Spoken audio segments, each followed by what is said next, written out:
Hi, everyone. My name is Cassandra, and my pronouns are she, her. Thanks for coming to this Therapy and Social Change webinar. It's really great to have you on a Friday evening. I'm going to be passing it over to Owen in a minute, but just wanting to state some ground rules. Just, show up tonight as you are. I think there's no expectations. If you're going to be engaging in the chat, which we really encourage that you do, just be mindful of each other and how you are. We normally gather for about an hour and then we have about a 5-minute break and then 25 minutes of community time. So you're very welcome to stay until the end. And it would be wonderful if you do, because then we can talk about all that we've heard. And please forgive me about the background noise. I'm just in a university, so it's something going on. Is it actually okay? Or is it loud?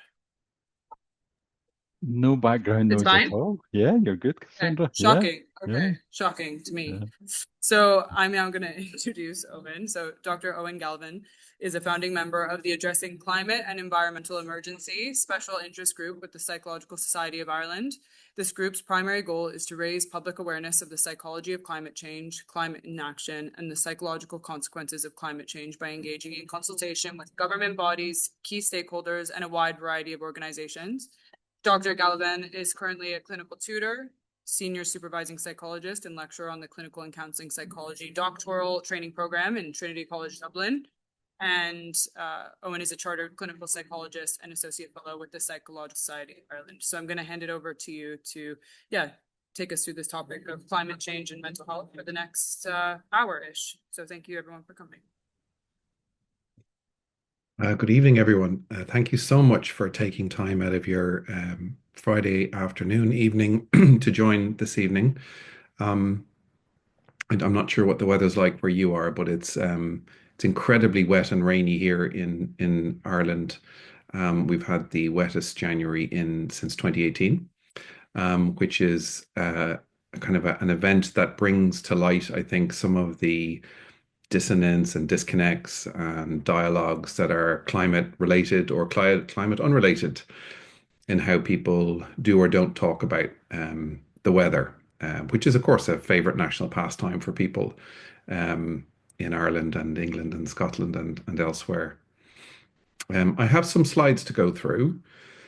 I always I'm going to start sharing them now. So feel free to jump in and interrupt if you have a question or comment, and I'll maybe try and pause a bit of the way through for questions and comments.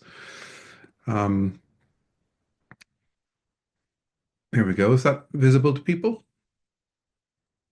Yep, thank you. So I always am on the fence in myself about whether showing information about the climate crisis and environmental emergency at the beginning of a talk like this is a good idea or not. And invariably, I land with, well, we have to say a little bit about what it is we're talking about in a way, because I think there's the word climate change, for example, has become socialized into all sorts of places that make it feel very easy to talk about and kind of inconsequential in a way. So the as one fella said to me once, the awareness of climate change is a mile wide and an inch deep. In other words, everyone knows about it, but there's not really a lot of depth of knowledge. So I've decided to walk through one or two slides that just give a recognition of the scale of the situation that we're in, knowing that it is difficult territory in a sense to bear witness, in a sense, to the damage that's being done to the place that we all call home and all the life that is on planet Earth. So this is a nice summative report from the end of 24. Noting that in that year there was 151 extreme weather events, so that's worse than ever recorded in the region. Globally, there was more than 800,000 people displaced and homeless, the highest since 2008. That was just in 24. And studies calculating the role of the climate crisis in what are now unnatural disasters show 550 heat waves, floods, storms, droughts, and wildfires have been made significantly more severe or more frequent by global heating. The recent flooding in Ireland that we're just coming out the end of calculated to be 3 times more likely because of global warming. Sometimes I think it's useful to get a snapshot of what's happening in the world. Bill McGuire, someone I follow. Anyone who's in the climate world would probably be familiar with Bill. He's a fairly forthright commentator on this space. The fact that the latest robust Copernicus data reveals that the January that was in 25 just gone was hottest on record, despite an emerging La Nina, which typically has a cooling effect, is both astonishing and frankly terrifying.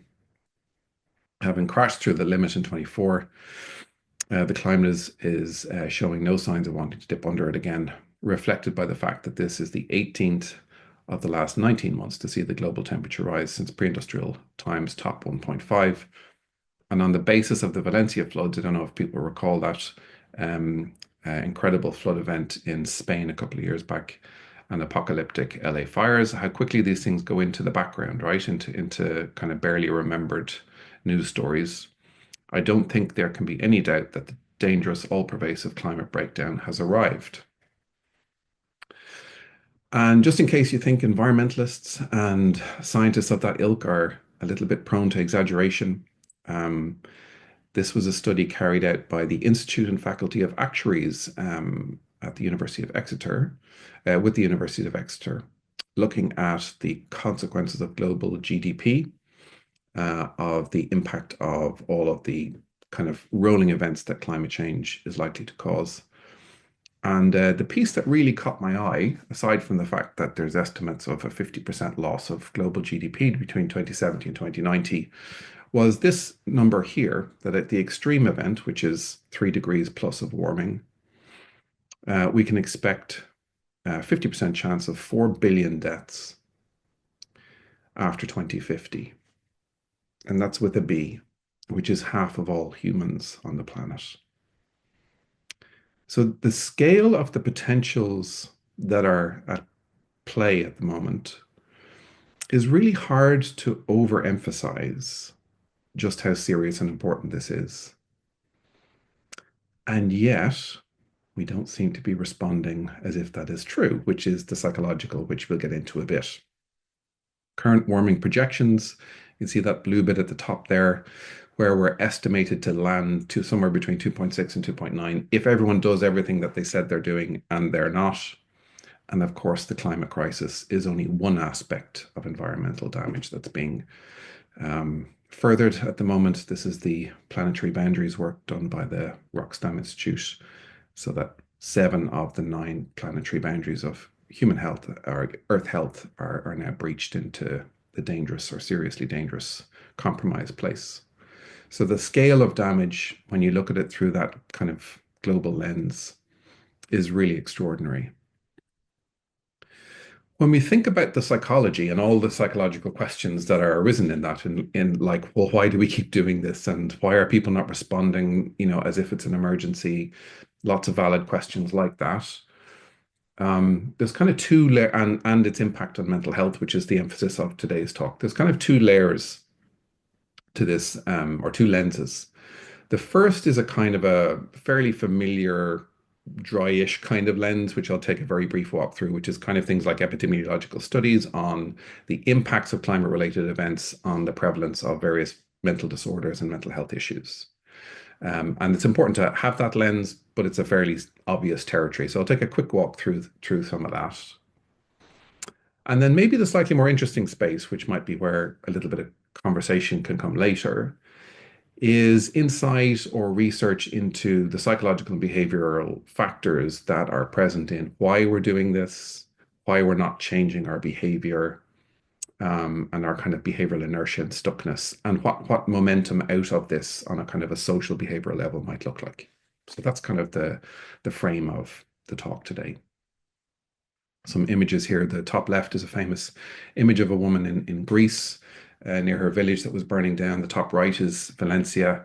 Bottom left is Middleton in Cork, which flooded in Ireland a couple of years ago. And the bottom right, I think, are the wildfires in LA recently.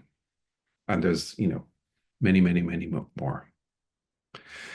So the topic of climate change and mental health has received some good attention in the not too distant past from the UN, for example. A policy brief on climate change, mental health issued by the Special Rapporteur on the promotion and protection of human rights, acknowledging some of the detail that we're going to go into here. I'm just kind of pointing at that to say that's a positive thing, that high level policy recognition exists. And in government documents in Ireland, for example, is the first on the left. The middle one there is a policy brief published by the World Health Organization a couple of years back. And in the UK, there was a nice document produced by Imperial College London and the Institute of Global Health Innovation and the Grantham Institute. Emma Lawrence is the lead person there on the Climate Cares Project, doing some fantastic work. She's got some great stuff on YouTube if you want to catch up further on her work. It's well worth a look. And I'm going to just bounce into that a little bit.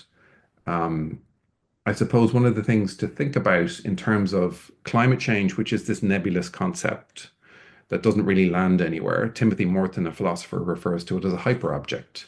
In other words, a concept that has no beginning or end, intersects with all sorts of other things, doesn't exist anywhere temporally or geographically. So it's exceptionally hard to think about something like that. So I think we need a lot of help to think through. And then mental health is also a nebulous, fluffy, woolly concept that has lots of different angles and elements, and different people have different definitions of it. So we have two woolly concepts trying to make sense of these can be a little bit challenging, which is why I think something like this can kind of help us link some bits to it. So for example, we have increased global temperatures leading to increased extreme weather events like the flooding that we've just gone through in Ireland. And there's kind of immediate impacts on that. So loss of life, for example, or damage if a person got caught up in the flood, for example. And there are kind of direct impacts. Let's say a person's house was flooded. You could see an understandable mental health sequelae to that event. Someone gets overwhelmed with anxiety or depression because of the loss of livelihood, or they're displaced. And that could be a very overwhelming and traumatizing event. And then you can have also more kind of indirect impacts. So, for example, being conscious of the fact that our climate is breaking down, and we just lost a bit of a headland in Howth here, which is a place where seals and seabirds used to settle, and now it's gone. And people are talking about it, and there's a sense of sadness and loss in that. So that can link to things like solastalgia or climate grief or eco-anxiety. So we can kind of see the impacts that climate change is. Some people have called it a force multiplier, this massive set of influences that impacts almost everything in society in a negative way. And the sequelae are very complex and intersectional and kind of land in people's lives in lots of different ways. And in case it didn't bear saying, usually impact on those people who are poorest and most disadvantaged and marginalized the most. And that truism that the people who are doing least to cause the crisis are going to pay the heaviest price. So the climate impacts are, in a way, there's a fairly straightforward thinking in this. Clear relationship between, for example, increased temperature and number of suicide, increased temperature and number of violent, things like domestic violence increase. People who meet criteria for mental illness already will have an increased impact on them. For example, some medications are very heat sensitive, or the level of kind of acquired vulnerability through huge adversity through life. This just layers more on it. So the breaking point is closer for some than others. And that's where the oppressive kind of community bit comes in. So in a sense, that's fairly straightforward. We can see as the environment breaks down, as the climate breaks down, and all of these things come out, food insecurity, loss of livelihood, displacement, extreme weather events, impact on people's health and mental health. And so you have more mental health impacts in the population because of that. Fairly straightforward narrative around that. But it's important to know that the research is there, it's acknowledged at a research level and a government policy level. It's a fairly new area of study. So in that report that I mentioned, if you look in PubMed, for example, there was 284,055 mental health papers at that point in time, 54,875 climate change ones, and only 478 looking at the relationship between these two. So while it is a growing area of study, it's still fairly new. another paper by the Lancet Regional Health in Europe, again outlining direct, intersectional, and indirect effects of climate change on health and mental health, and again acknowledging social inequality and social exclusion as mediating variables as to the seriousness of the impact of climate change on mental health. So that's kind of that territory, that kind of research policy lens overview on the nebulous world of climate change, impact on the nebulous world of mental health in the way that we're typically able to think about it through those kind of categories. So let's dip down into the realm of climate anxiety, which I suppose is the typical talking point for the emotional impact of climate change. And climate anxiety has been fairly well socialized for a number of years now as a reasonably well recognized phenomenon. So it's kind of like one of these, we're allowed to talk about it kind of thing. The kids are anxious about climate. Isn't that true? Yes. And maybe we should soothe them in some way by calming them down. I'm a little bit cynical there. Sorry about that. But the kind of evidence is fairly clear across a number of countries that as awareness of climate change increases, that's dragging up concern and dragging up climate anxiety. And there's a fairly consistent pattern of increasing climate anxiety across a whole number of countries. That's subject to all sorts of things like political and media influences. But despite all those variables, which are significant, there does seem to be population level concern and anxiety, which is very realistic given the seriousness of what we pointed out earlier. And many mental health groups have, kind of underlined this, that we should not think of climate anxiety as a disorder. Climate anxiety is a valid and legitimate response to a very threatening part of our current existence. So it's important to not see it in the way that we might ordinarily see anxiety disorders, to be treated and kind of muted in some kind of way.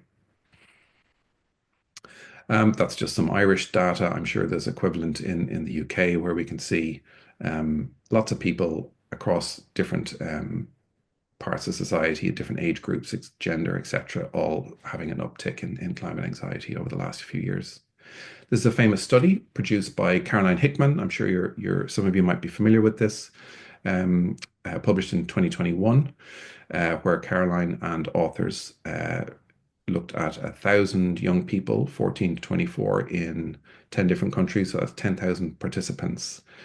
And you can see there the kind of collective bar at the top, with 27% being extremely worried, further 32% being very worried, which when you add that up is 59%, nearly two-thirds of young people being either very or extremely worried. And the impacts of that on their day-to-day life are really quite significant. Feeling sad and afraid, anxious, the future is frightening, ignored or dismissed, a sense of betrayal by government, the grown-ups in the room really failing them. Britt Ray has some really interesting stuff. Generation Dread is the name of her book and website. She points out that climate anxiety should be seen on a continuum with some kind of positive stuff at one end. So things like pro-environmental behavior and engagement in activism are often a product of anxiety. Certainly, that's how I got into this. My terror of what was happening was fuel to push me into this space. But also, it can have negative outcomes, like kind of effects on sleep, and it can burn people out. And it's a real paradox in the climate world that engaging in activism and participating in activism can bring, on the one hand, solidarity, a sense of purpose, and facing it together, which is really, really important. But it also brings proximity to the issue, which is extremely wearing. So there's a kind of an interesting dilemma in there and anyone who's in the climate space will probably relate to that. This was one young person's view as articulated in Hickman's study. What I don't get is why everyone isn't running around the streets screaming in fear. That's what they should be doing if they knew how bad it was going to get, how bad it already is in some places in the world. Instead, I'm told by grown-ups to stop worrying and go back to school. All they have to do is look at what's going on. I don't get it. Why can't they see it? They say I'm the one with the problem because I'm scared. I'm even more scared because they're not scared. They should be. I'm living in the twilight zone. Help me. And that quote has always stayed with me because I feel like I can really identify with that state of mind. The state of mind of witnessing something occurring that's maddeningly frightening, and the inertia and the people in power not only not doing anything about it, but in many cases simply doubling down and making things worse, increasing fossil fuel infrastructure, increasing livestock production, increasing aviation, increasing production, increasing kind of environmental damage by cutting down forests. All these things that we know are making the problem worse seem to be just getting worse, and people in power pursuing those things. So it's exceptionally difficult when you tune into what's happening to bear witness to that. And there was a very real psychological and emotional toll to that witnessing. So what happens to us in our minds when we see messages like these? You know, the coming food catastrophe. I remember looking at that in a family member's house over dinner one day and passing a remark and says, "Geez, looks like we're all going to be starving soon." And people kind of chuckled and went on with their dinner. And I just thought it was an interesting moment that there's a kind of an acceptable dismissal of this particular version of the emergency that has been heavily socialized. And there might be lots of reasons for that. We'll get into some of that. We can no longer ignore the reality. We're not prepared. The UN warns Earth is firmly on track towards an unlivable world. UN warns of total societal collapse. It's quite a thing to say for the UN, etc. Incredible headlines, devastating news, absolutely devastatingly bad news. Uh, and yet it's almost like it's not happening in some ways. This is a nice kind of phrase to that captures some of the experience of that kind of knowing by the Bureau of Linguistic Reality, who referred to it as broken record, record breaking, a recurring feeling of deja vu, quiet terror, and slow shock, which is both acute and familiar, occurs when opening a newspaper, radio program, or website and reading the headline that the year, month, day, season has broken the record for the hottest on record again. And then it fades and we move on and until the next headline. So what's going on in all of this? Well, before I get into some of the ideas that might help illuminate some of our inertia and our disconnect, I want to just point out two kind of important traps, you might say, when thinking about psychological factors. The first is that it's really important that we don't ignore context and culture, lest we end up thinking that it's these pesky cognitive biases or some kind of internal factor of mind or part of our nature that is kind of making us prone to inevitably end up kind of burning ourselves to the ground because of something in our psychological nature. I think we need to be really cautious about that narrative because it can kind of get co-opted in a sense. And our history and our culture, colonialism, consumerism, capitalism, ultra neoliberalism, these are all really powerful contextual factors and influences that have a massive impact on how we think about, how we live our lives, how we treat the natural world. So when we do get into the internal world of the individual or even the interpersonal, it's really important that we don't imagine that those aspects are somehow not related to these other really important factors. There's a wonderful overview of some of this realm in Jason Hickel's book, Less is More, which is well worth a read. So here's a few words that might describe, in a sense, some of our reactions to climate news. Perhaps Stonks was the author of this.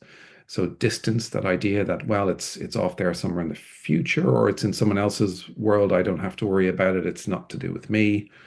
Doomism, we're all screwed. We don't need to pay attention to it because the game's up already. And sure, what's the point? May as well enjoy it while we can. Dissonance is that idea of discomfort when two competing ideas start to play on our mind and we find exit routes from that. Well, it's only one flight and, my neighbor uses much more diesel than I do, so I'm actually quite good. And we've kind of ways of escaping our dissonance to let us off the psychological hook. Denial, that idea that there's a kind of a way of not thinking about something right up a spectrum to what might be called denialism. So people are saying climate change isn't, it's a hoax, that kind of Trumpian kind of message that it's actually fake. Um, and then there's kind of more everyday denial that we all kind of rely on just to get through the day. So I can't think about this right now, so I'm acting as if it's not true. So the word denial might be actually a kind of a collection of psychological positions in a sense. And then identity, environmental crisis and the climate change emergency belongs to those people over there, the environmentalists or the Green Party or the people who are worried about that. But I'm not one of that. I'm not in that tribe, so I don't have to worry about that. So there's a lot, though, kind of some description of some of our positions in that. Um, and there's an interesting piece around denial as having a psychological function that's protective. And in fact, that's probably it's why we as human beings have this capacity is to be able to not experience things at periods of time. And that's really important for us to be able to survive existence. But of course, it can be really problematic if it's over relied upon about things that we really should be paying attention to. So I like this cartoon. My desire to be well informed is currently at odds with my desire to remain sane. And just because you're facing the truth doesn't mean you're going to feel good about it. In fact, I would say that facing into the climate crisis and environmental emergency is one of the hardest things psychologically and emotionally a person can do at this point. And it really does speak to the importance of having spaces to come together and think about it together. Another idea that Steffi Bednarek, I don't know if you're familiar with her work, she's a wonderful therapist and climate campaigner. She's written a great climate psychology book recently published that's well worth a look. Talks about the idea of disavowal. So, how is it that we can know something and not know something at the same time? So, people who are deeply caring about the world and their children. If you like that statement on the left there that you're looking at, I know about climate change, care about the world I live in, care about my children's future and the health of humanity and all living species. I would never hurt my children's health or their future. If you said that to people, I bet a lot of people will put their hand up and say, "Yep, that's me, 100%." And then you go over to the other one. You say, I drive my car to work, fly on holidays, eat dairy and meat, heat my house with gas, ignore big corporations' role in destroying planetary health, and participate in the destruction. And, maybe more meekly, but I think a lot of people would also go, yeah, that's me. And yet it's the same people. So somehow we are able to, and there's a social permission bit in this that's really important, navigate away from the consciousness of the climate crisis in order to participate in our lives, which almost requires a not knowing about the climate crisis. So how do we go to work in a car that's fueling air pollution? How do we go to work in a company that might have ties to an oil industry or an aviation company or people who are good people and doing their best for their family and all that still have to find some way of surviving that. And I think more and more the cracks around that stuff is really starting to show in that more people are becoming, where these two realms are starting to interact in consciousness. And people are starting to say, what is my work involved with? What is the impact of my diet? Not as much as we would like, but it's painful. It's not an easy space to come into. And just because there's a moral good in it and an ethical imperative in it doesn't mean that it's psychologically comfortable. I would say it's extremely uncomfortable to come to this.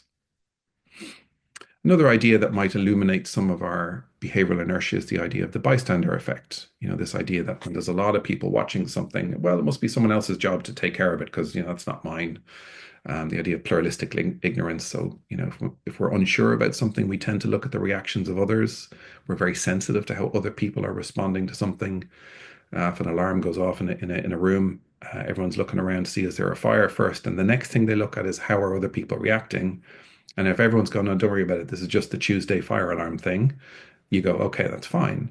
But if people who know the building are getting up saying, well, this could be really serious, then you start reacting. In other words, other people's reactions gives a cue as to how seriously we take this. And if you look at people's reactions to the climate crisis, it would be very, very easy to think this is not an emergency because nobody else is acting as if it's an emergency, including the most powerful, knowledgeable, wealthy people and all the strongest and most prevalent voices through media, etc. I'm going to push on a little bit because I'm very conscious of time. So one of the things that is required in the climate crisis is kind of sustaining attention with this incredibly difficult to think about topic or multitude of topics that's classed under this headline. Um, and that's very hard. I mentioned the idea of the hyperobject earlier. But I think how we are talking to each other about it through the media, which is our primary form of social dialogue, for example, is also a really important lens to think about it. So maybe part of the reason we're not staying with it is because of how we're talking about it. So, for example, here's a headline: Melting Arctic ice allows greener shipping. That's a bit confusing. Greener shipping sounds good, but I thought melting ice was bad. And that confusion, or that kind of maybe it is, maybe it isn't, is enough to fuel inertia. And it can create dissonance and a lack of connectivity, but it's enough to fuel inertia. Are we really taking it serious? Look, it's balmy, 19.6 in January. Ooh, that looks like fun. The pictures of people on beaches with ice cream cones as a way to represent global heating. Um, why are we not seeing pictures of people dying in poorly insulated homes? Why are we not seeing people who can't get enough water to cool their children down or having heat stroke? Those aren't such fun headlines. And of course, who owns the media? And there's a whole layer of influence in there. This is in the Irish press, where we've currently a huge debate about airport expansion in Dublin Airport. This very happy idea about opening a new runway. And look at these people have happy tears. They look delighted about the idea that a new runway is opening. Is that good news? Well, if you're only thinking about your cheap flights to sun destinations, maybe it is. But if you're aware of the climate crisis, maybe not. And then there's the whole idea of, is this actually real? And the very real, I don't know if you're familiar with the movie Don't Look Up, which is an image on the left, and on the right this is actually, it looks like it was designed by the same people. When I saw these things together, I was like, my God, it's actually the same. That there's a kind of a persistent buying into an unreal message that becomes very compelling. And Don't Look Up, if you haven't seen it, is a wonderful story about how that can play out in politics to our detriment. I won't give away the story if you haven't seen it, but it's well worth a watch. So, and thanks very much to Dr. Aaron Thierry for allowing me borrow a couple of his slides on this. I really enjoyed these. The first is the media representations sometimes can be okay. Climate catastrophe imminent, says Eoin. That's pretty good. We like that. Except it's on page 19. And it's under a headline about a parking row that led to a pensioner 81 attacking her neighbor across the potted geraniums. So how serious do we really take it when it's, page 19 under that? It really is a subnote of the news of the day rather than being the biggest news story that has ever existed. When we compare that to, this is our a kind of a slide that demonstrates some of the COVID messaging in Ireland. If you were in Ireland, you'll have a lot of message fatigue about these colors and that imagery. I'm sure you had your own version of this in the UK, where it was just wall to wall COVID and blanket coverage with the most serious people, clarity of message, sustained focus, repeating the message, full state of political parties, full support of political parties, funded immediately, calling on our shared values, and limitations, both legal and financial, were put in place to support behavioral change. So it's not that we can't do this. It's not that we can't generate social change through the mechanism of state. We absolutely can. We've just proved it to ourselves.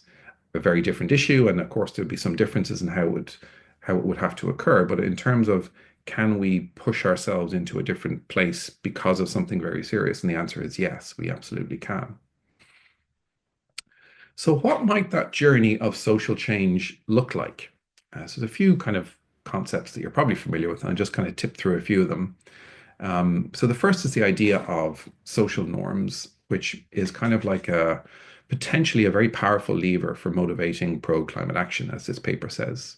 At the moment, we're missing a narrative around social norms for pro-environmental behavioral change. So, for example, I've reduced my flying a lot in the last few years, and not completely.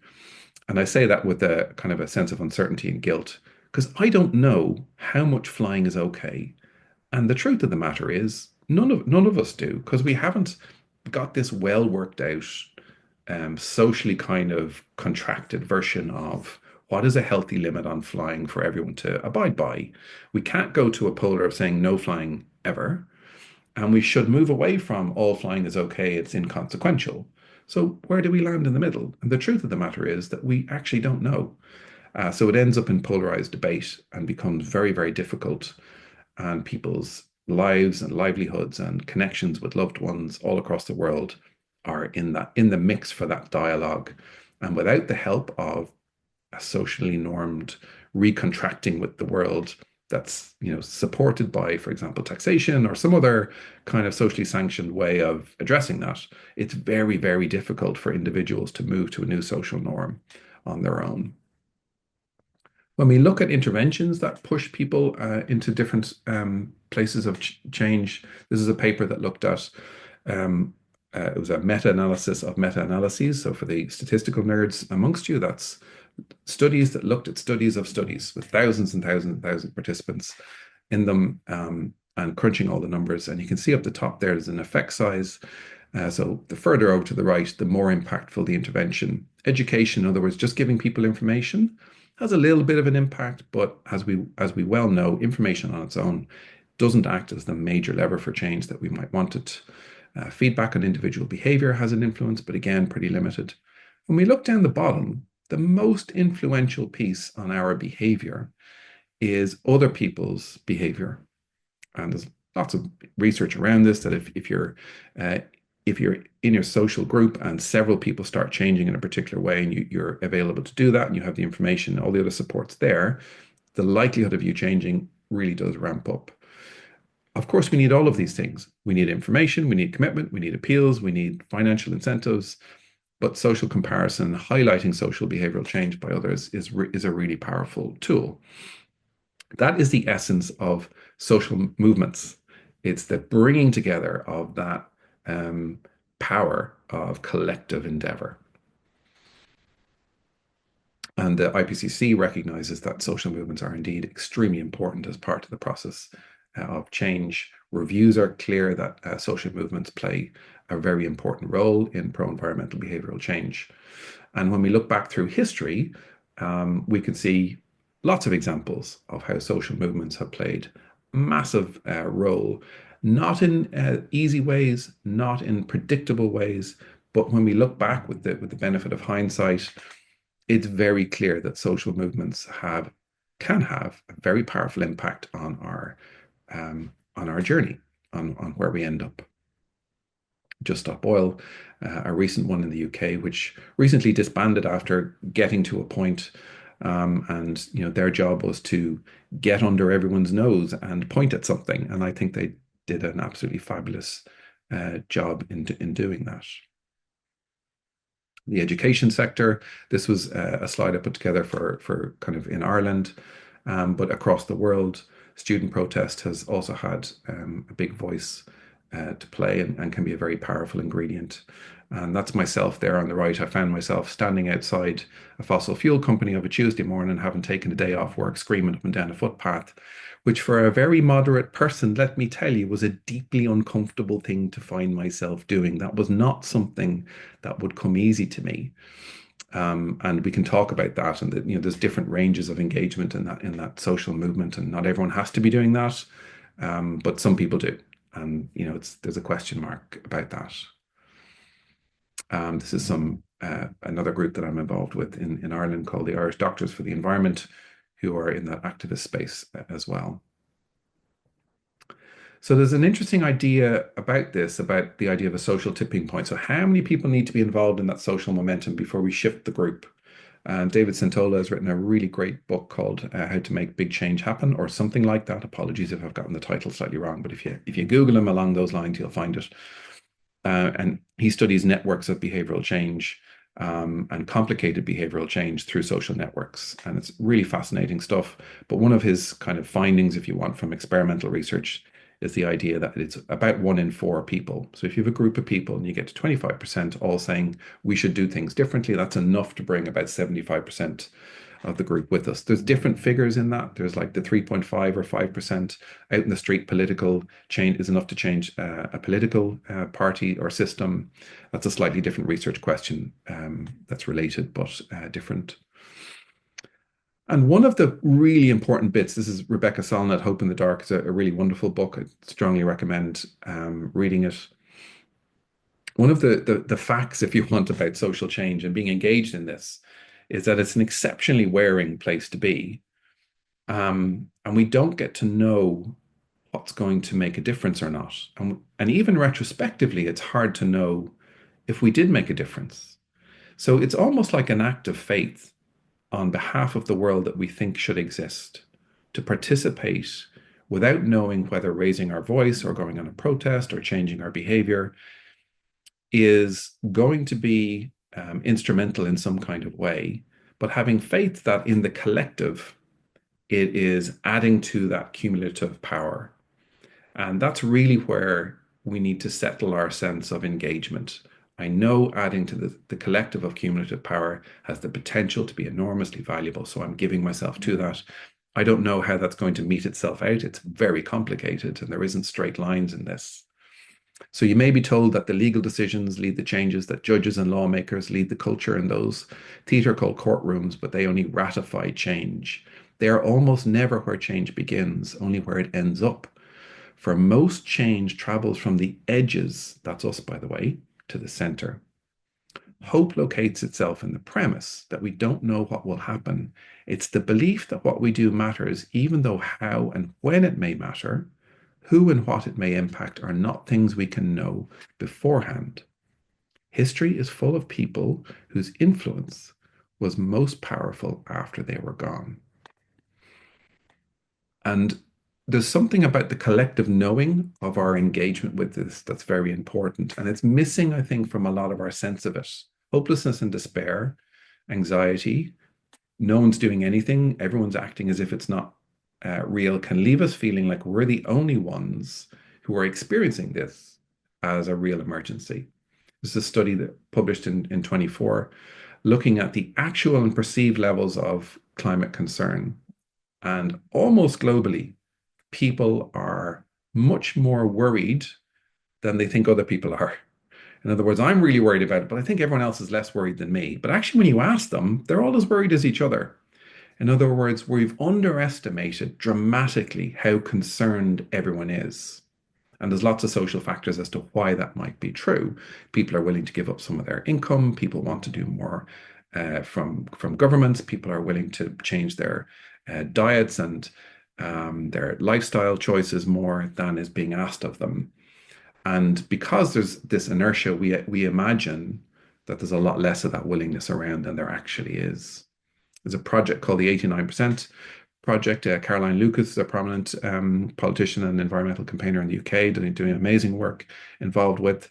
And that 89% is between 80 and 89% of the world's people want their governments to be doing more than their governments are doing. And governments, of course, are captured by vested interests. And there's massive economic bias in the government's position that does not reflect populist position. So we kind of need to move from a vicious cycle of inaction. You know, we're not doing anything. We feel terrible about it. We see the world crumbling. We feel even worse. We get more kind of down on ourselves and to a kind of virtuous cycle of engagement. And we can do that at individual, family, community, social levels, where we can, you know, kind of build up things like green and blue spaces around us, protect them, nurture them, bring groups to them. That benefits our mental health. And we're also helping the environment. So there's lots of kind of ways of turning the circle. And it turns out that doing good things for the environment really does make us feel better. So it's often presented as a sacrifice narrative. It should be also presented as an improving our lifestyle and health, including mental health narrative. Of course, talking about climate change is extremely important, and it meets all of the psychological struggles that we've mentioned head on, creates personal closeness, gives us a more proactive narrative other than doomism, helps us modulate our affect and overwhelm, facilitates more productive resolution of dissonance, acknowledges the reality, moving us out of denial, permits ownership as a wide range of identity types, no longer a bystander when we're talking about it, creates sustained attention, and makes us part of the 25%. Another way of putting that is we can't tackle the climate crisis without talking about it. And it's also part of how we come to terms with the mental health impacts of it. We need to talk because our regulated nervous systems equal resilient change. When we're dysregulated, we burn out fast, we grasp for control, we're reactive rather than relational. When we're regulated together in community or in dyads, we co-create, we hold complexity, we can show up better with care and concern for each other, the more vulnerable in society and our planet. We can unlock emotional fluidity, collective resilience, cultures of emergence. And I think there's something deeply important about this realm of coming together to co-regulate so that we can imagine ourselves into different places. It's fundamental to how we move forward. And then my final slide is just a note on that climate anxiety. It is possible that feelings of ecological anxiety and grief, although uncomfortable, are in fact the crucible through which humanity must pass to harness the energy and conviction that are needed for the life-saving net changes now required. Maybe that's just part of the deal, that once you wake up, you feel as you feel, and it's a traveling through that and using that in a co-regulated way to help us move to a different place with things. Thank you very much for your attention, and I'll turn off my slides and welcome any comments or questions or reflections. Thank you so much. We have about 10 minutes together. If anyone wants to raise their hands or ask a question in the chat, please feel free to put your physical hand or Zoom hand up. I see some questions coming in the chat, so I might start there. The first one was a question from Joe saying, any specific reason as to why the US and China are not shown on the climate anxiety chart? That was just that particular study. There are studies from the US that I'm aware of that are similar. I'm not sure about China, actually. I'll have to look back on that. Thank you.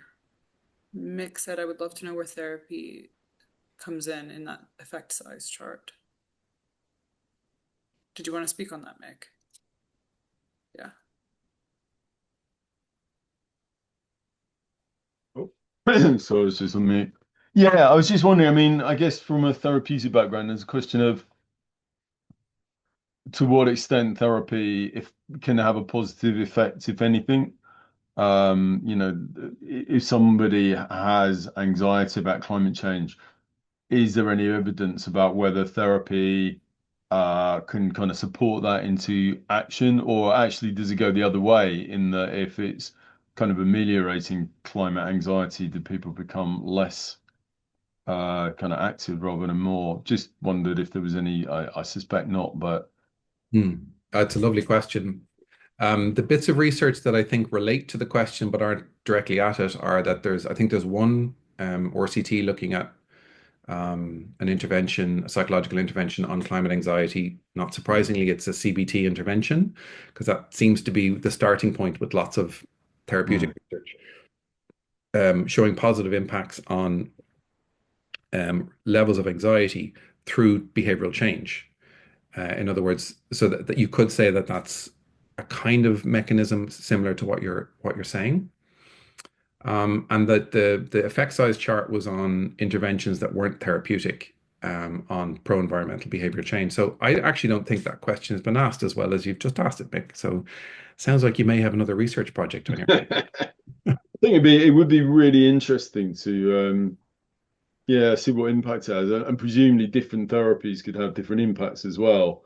Like I imagine CBT, the one that you're describing, sounds like it was specifically about translating that into action. I can just imagine that there's other therapies that might actually kind of douse or suppress kind of people actually doing anything. Like I guess you're saying that there's a degree of kind of healthy intelligible anxiety and climate anxiety that needs fostering. Yeah. And if it is treated as a kind of pathological anxiety, there's a risk that people don't kind of utilize that. Yes, and just because you've come to terms with the anxiety in a healthy way doesn't necessarily mean that you'll be propelled into action about that which you're anxious about. Yeah, Yeah. it's a really thoughtful question, though. Thanks, There's man. some, sorry, just last thing. There's some good qualitative research I've seen, kind of talking to people about their experiences and what kind of impact therapy has on climate anxiety, which I think gives quite a positive picture, but obviously for more research. Thanks, Ewan. Mm. Thank you. I'm just gonna read Christine's question in the chat. Have people thought about the systemic connection between how much the impact will be on the following? One, under the sea. The more oil gas is extracted, the more unstable the plates will be, which may affect volcanoes, eruption, earthquake, air pollution, temperature increase. Under the sea and on land and sky. Changes of the ocean streams and then more extreme weathers. It's actually a cycle from a systemic view. Please correct me if I'm wrong, but I would really like to see different experts working together to put the picture together so that we could convince people it's happening. But how do we do this, I guess, if we don't work together? Isn't the comment, I guess. Yeah, so the second part, I can talk about that bit, the working together 100%, and it does Mm-hmm. a kind of a collective endeavor, maybe like never before. Um, the first part is a question for a geophysicist, not me. Sorry. Great question though, and I'm sure there has been some work done on it, but I can't speak to it. Sorry. And maybe that's where we come together. We can call in a geophysicist to Yeah. come to the next webinar and do this together. Annie has a question. What role do you feel our psychology professional bodies have in enabling practitioners to engage effectively together? Also, I'm in automatic lighting, so something just happened. So, but you can hear me, I think. Well, Um, I need to share that when I fell into the consciousness of climate change and was tumbling down the mm, rabbit hole and grasping wildly at kind of where the hell, what the hell, and all that. Um, Annie's name was given to me by someone, and she very kindly took a call from a very frightened and anxious fella about 3 or 4 years ago and helped settle me nerves and find me feet in this space. So I owe Annie a debt of gratitude, and I've no problem pointing that out. It also speaks exactly to your question, Annie, that what we need to do is to help each other come into this space by doing what we do well as a profession, which is supporting people through difficult times. Um, the only other thing I would add to that is, and I think this is really important, and there's been a few test cases on this, that when people are protesting and they're using their professional identity and knowledge as part of that protest to put themselves in sometimes harm's way or in very compromised positions, that they have an ethical justification that is validated by their professional body. And that's been tested, and there's been falterings and stuff like that in a few professional groups. But to me, that is probably the most important thing. That if you're saying we are psychologists, for example, or I know medical doctors have done this and some are in jail right now, and does their professional body say, we fully agree with the principled position this person is taking? So that would be my response to that. thank you. And there's another question in the chat from Emma. With awareness on how much this anxiety affects students, how can universities better support student mental health regarding climate change? Are there any examples that you've seen? Yeah, there are. So I do some talks in UCD, in University College Dublin. Um, and I know people who do work in other colleges, and some are really advanced in their progress. And I think helping see the university as a microcosm and affecting change in a local way. So, for example, becoming a plant-based university campus and helping students realize the value and the validity of that. The university taking leadership by de-investing their pension funds from arms companies or oil companies, or other environmentally destructive industries. And then empowering students to recognize the potential roles that they can play in reconstructing the world and orienting a lot of training programs towards the biggest crisis that has ever befallen humanity, rather than seeing it as some kind of side issue, like an optional module on climate change, which is kind of, it's always strikes me as I have a kind of, you have to, for me, it's dark sense of humor that gets me through some of these things. Um, but yeah, so I think universities have a really powerful role, and they have a very powerful social voice and social influence. Um, so, for example, disinvesting from environmentally destructive industries and telling your student body, we're doing this for you to help you, I think would be an exceptionally powerful move. And some universities have taken steps in that regard. Trinity College Dublin, for example, through a student protest movement, the BDS movement was compelled to disinvest from arms and fossil fuel companies, um, and made some other great changes too. So those things matter.